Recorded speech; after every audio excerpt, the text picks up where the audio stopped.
नमस्कार दोस्तों, हमारे चैनल के अंदर आपका स्वागत है। दोस्तों, सभी भक्तों को सावन महीने की हार्दिक शुभकामनाएं। अब भगवान भोलेनाथ का पवित्र मास माना जाता है सावन का मास। उस दौरान दोस्तों अगर बात करें तो आपका घर खुशियों से भर सकता है। दोस्तों, आषाढ़ महीना खत्म होते ही 14 जुलाई 2022 से सावन शुरू हो गया और दोस्तों 12 अगस्त 2022 तक चलेगा। इस दौरान दोस्तों 5 सावन सोमवार पड़ेंगे, मासिक शिवरात्रि भी आएगी और साथ ही साथ सावन महीने की पहली देवशयनी एकादशी 10 जुलाई 2022 को आएगी। दोस्तों, सावन का सोमवार, अगर आप चाहते हैं कि आपकी शादी के अंदर रुकावट है, गृह प्रवेश आदि किसी प्रकार की दिक्कत है, घर के अंदर किसी प्रकार की समस्याएं हैं, तो दोस्तों केवल और केवल मात्र भगवान भोलेनाथ की पूजा करने से आपकी सारी चीज़ें दूर हो जाएगी। पैसों की तंगी से परेशान हैं और अपनी आर्थिक स्थिति मजबूत करना चाहते हैं, सावन महीने के अंदर क्या करें? किसी भी दिन पूर्व दिशा की ओर मुख करके घर के किसी भी कोने में मसूर की दाल के साथ एक छोटा सा शंख और 7 कौड़ी रख दें। फिर बैठकर कुछ देर के लिए ओम गण गणपते नमः, ओम गण गणपते नमः इस मंत्र का जाप करें। कुछ ही दिन के अंदर दोस्तों आपको फर्क दिखने लगेगा। बाद में कौड़ी और शंख को धन स्थान पर रख दें और मसूर की दाल दान कर दें। दोस्तों, आप देखेंगे कि सावन के अंदर ये उपाय करने मात्र से ही घर परिवार के अंदर किसी चीज़ की कमी नहीं रहती है। दोस्तों, आज हम आपको बताने वाले हैं कि सावन का व्रत आपको कैसे करना चाहिए। तो दोस्तों, आपको पहले ही बता दिया कि सावन 14 जुलाई से शुरू होगा, जो कि 12 अगस्त तक रहेगा। इस दौरान आप सावन के पूरे सोमवार के व्रत रख सकते हैं या पहले और अंतिम सोमवार का व्रत रख सकते हैं। सावन का व्रत कैसे करें? तो दोस्तों आपको इस बात का ध्यान रखना चाहिए कि सावन के महीने में अगर आप सावन का व्रत रखने वाले होते हैं तो आपको इस दिन जल का सेवन करना चाहिए। बाकी पूरे दिन भूखे रहकर भोलेनाथ की आराधना करें और इस दिन जल्दी स्नान कर लें। स्नान करने के बाद शिवालय भगवान भोलेनाथ के मंदिर जाएं और भगवान भोलेनाथ के मंदिर जाकर भोलेनाथ को जल आदि अर्पित करें और उसके बाद कुछ फलाहार का सेवन आप कर सकते हैं और पूरे दिन भगवान शिव की भक्ति का जाप करते हुए अपना व्यापार, अपना काम, अपने घर का काम आदि करें। लेकिन मन में आप हमेशा भगवान भोलेनाथ का जाप करते रहें, निश्चित तौर पर आपका व्रत सफल हो जाएगा। और दोस्तों, सावन के सोमवार के अंतिम सोमवार के दिन आपको व्रत करने के बाद गरीब बच्चों को, कन्याओं को या आपको से जो भी बनता हो, जिस व्यक्ति को आप देना चाहते हैं उसे कुछ न कुछ सामग्री जरूर गिफ्ट करें। सावन के सोमवार का फल आपको जरूर मिलता है।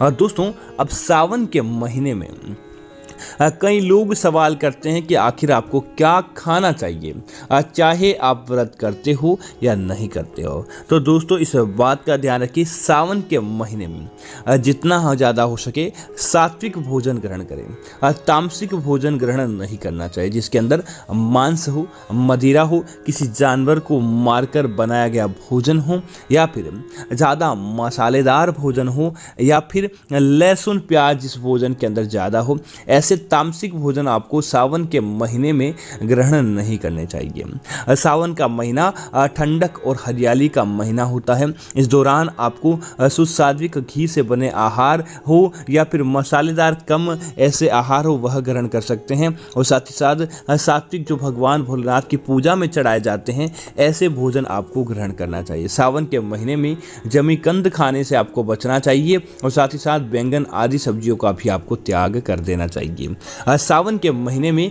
आप लाल मसूर की दाल भी घर में बनाने से बचें और इस दौरान अगर आप लाल मसूर की दाल खाते हैं तो दोस्तों आपको पूजा का फल प्राप्त नहीं होता, बल्कि आपको सावन के महीने में जितना ज़्यादा हो सके लाल मसूर की दाल का दान करना चाहिए। दोस्तों, सावन के महीने में कुछ लोग हमसे सवाल जरूर करते हैं कि आखिर हम मंदिर कैसे जाएं। तो दोस्तों, आपको कुछ नहीं, साधारण आपने घर का एक सोमवार के दिन विशेष ध्यान रखिए, के सुबह जल्दी उठकर स्नान आदि करें और उसके बाद भोलेनाथ को जल अर्पित करने के बाद ही किसी प्रकार का काम करना चाहिए, चाहे तो आप मंदिर में करें या फिर आप अपने घर में करें। लेकिन उसके अलावा सावन के पूरे महीने भी भगवान भोलेनाथ को जल देने का विधान है। तो आप अपने घर के पूजा घर में या कहीं रास्ते में जाएं और भगवान भोलेनाथ का मंदिर है तो आप उन्हें जल जरूर अर्पित करें, ताकि आपको उनकी पूजा का फल प्राप्त हो जाएगा और आपको सावन के महीने का संपूर्ण फायदा देखने को मिलता है।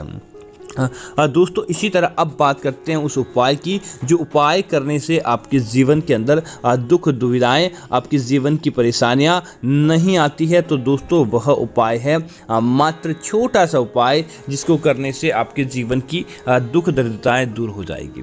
दोस्तों अगर आपका वैवाहिक जीवन के अंदर किसी प्रकार की समस्या है तो सावन के महीने में अपने हाथ से मिट्टी का शिवलिंग बनाएं। सोमवार को इस शिवलिंग का केसर हल्दी मिश्रित दूध से अभिषेक करें।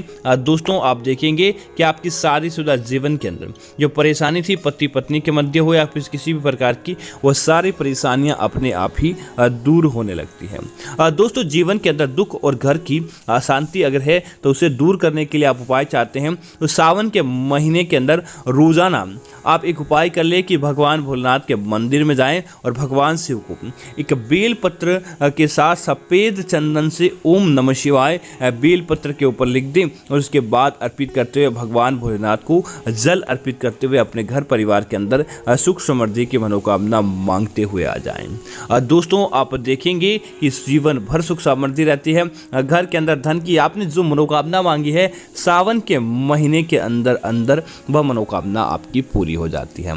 दोस्तों सावन के महीने के अंदर आपको भगवान भोलेनाथ को साक्षात याद रखते हुए कुछ ऐसे काम होते हैं जो भूल कर भी नहीं करने चाहिए, अन्यथा उन उपायों को करने से, उन कामों को करने से आपके जीवन के अंदर दुख दरिद्रता आ जाती है। दोस्तों वह काम है अपने जीवन के अंदर इस बात का ध्यान रखें सावन के महीने में आपको भूल कर भी दाढ़ी बनवाना, नाखून काटना या फिर बाल बनाने से बचना चाहिए। विशेष तौर से अगर आप किसी भी दिन का पालन करें या ना करें तो सावन के महीने में गुरुवार, मंगलवार, शनिवार और सोमवार इन वारों का तो आपको विशेष पालन करना चाहिए। इन दौरान आपको इन सारी चीज़ों को करने से बचना चाहिए। इसी के साथ ही दोस्तों सावन के पूरे महीने के अंदर भगवान भोलेनाथ का त्यौहार होता है, भगवान भोलेनाथ का दिन होता है। तो इस बात का ध्यान रखें सावन के पूरे महीने के दौरान आपको मद्यपान अर्थात कि किसी प्रकार के नशे और शराब के नशे का सेवन करने से बचना चाहिए। अगर आप सावन के महीने में ही शराब से सराबोर रहते हैं और शराब पिए हुए रहते हैं तो आपको उसका फायदा नहीं मिलता, बल्कि साक्षात भोलेनाथ के क्रोध का आपको सामना करना पड़ सकता है। इसी वजह से आपको इस बात का भी जरूर ध्यान रखना चाहिए। दोस्तों इसी तरह भगवान भोलेनाथ को आप जल्दी में हो चाहे कहीं भी हो, आप प्लास्टिक की चाहे थैली हो, प्लास्टिक का पात्र हो, उसके अंदर भी जल चढ़ाने से आपको बचना चाहिए। कारण कि अगर आप सावन के महीने में ही भगवान भोलेनाथ को इस प्रकार से जल चढ़ाते हैं तो दोस्तों प्लास्टिक राहु का घोतक होता है। जो आपने पूजा पाठ किया है या किसी प्रकार का उपाय समृद्धि मांगी है वह आपका प्राप्त नहीं होता है। इसी वजह से आपको इसका पुण्य भी प्राप्त नहीं होता। इस बात का आपको जरूर ध्यान रखना चाहिए। दोस्तों कई लोग क्रोधित स्वभाव के होते हैं, उन्हें हर बात पर क्रोध आ जाता है और सुनते हैं तो वो केवल और केवल अपनी बात सुनते हैं, किसी अन्य व्यक्ति की बात को मानते तक नहीं हैं। दोस्तों अगर आपके साथ भी यह होता है तो सावन के महीने में आप क्या करें, आप भगवान भोलेनाथ को किसी प्रकार का फल चढ़ाएं और अगले दिन उस फल का सेवन आप स्वयं करें। इससे आपका क्रोध शांत होता है। अगर आप किसी व्यक्ति के लिए भी उपाय करना चाहते हैं तो यही उपाय कीजिए जिससे आपका क्रोध शांत होता है और सामने वाले व्यक्ति का क्रोध कम होने से उसे संसारिक ज्ञान प्राप्त होता है। दोस्तों इसी तरह अगर कोई आपका प्रियजन आपसे दूर है और आप चाहते हैं कि आपका प्रियजन सदैव आपके पास रहे, आपका कहना माने और किसी भी प्रकार की कोई घर परिवार के अंदर उससे बाधा है तो आप सावन के प्रत्येक सोमवार को भगवान भोलेनाथ को जल चढ़ाते समय उसके अंदर हल्का सा आप लाल चंदन या फिर सफ़ेद चंदन मिलाकर भगवान भोलेनाथ को जल अर्पित करें और उसी के साथ ही और अपनी इच्छा पूर्ति भगवान भोलेनाथ से बोले। निश्चित तौर पर दोस्तों वह आपकी इच्छा पूरी हो जाती है और आपको उसका फ़ायदा देखने के अंदर दोगुना प्राप्त होता है और आपके जीवन के अंदर किसी प्रकार का दुख नहीं रहता है।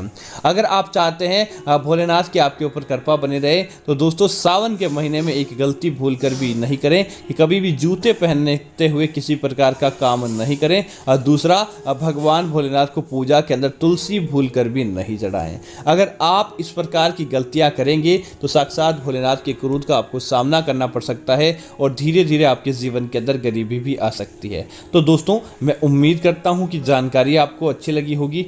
ऐसी अन्य जानकारी देखने के लिए दोस्तों कृपया सबसे आप हमारे चैनल को सब्सक्राइब करें और कमेंट के अंदर जय भोलेनाथ जरूर लिखें ताकि भोलेनाथ के दरबार में आपको ऐसी जानकारियां मिलती रहेगी। धन्यवाद मित्रों। जय श्री राम मित्रों।